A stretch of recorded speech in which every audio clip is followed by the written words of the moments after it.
Page 26, Bridal March. It's a very famous melody, usually played at weddings, traditional weddings. As the bride is coming in, this is the march that would be played. At the top of the page, they talk about the composer, Richard Wagner.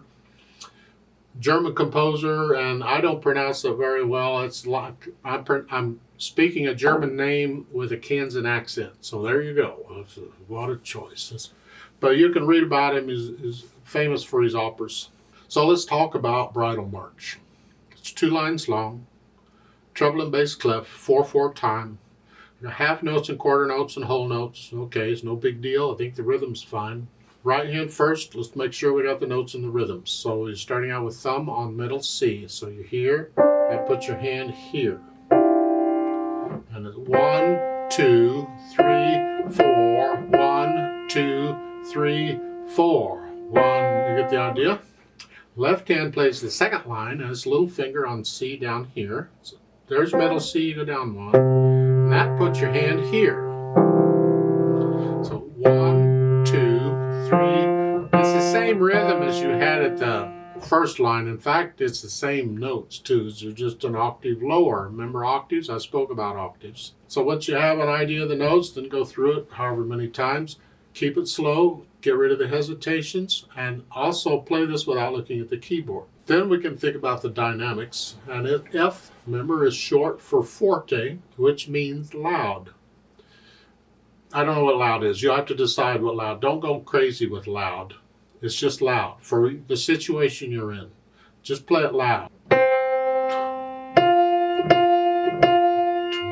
3, 4.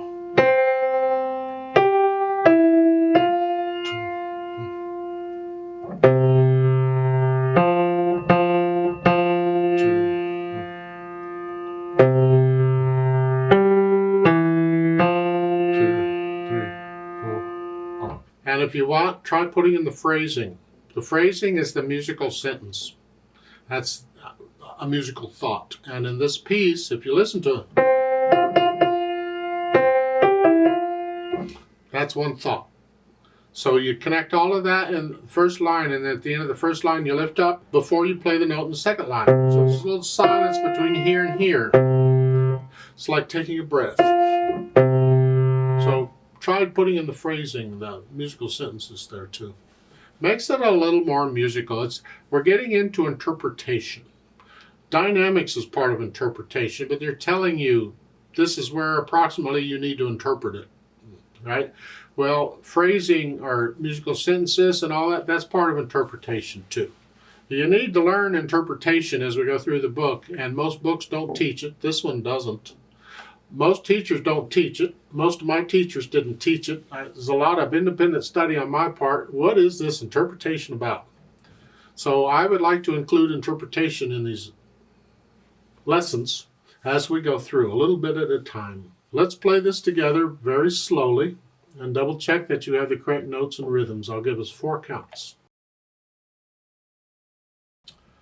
1, 2, ready, go. 2. 1, 2, 3, 4. 2.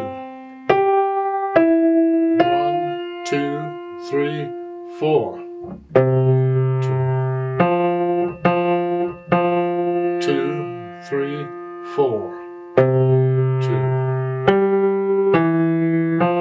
2, 3, 4, off.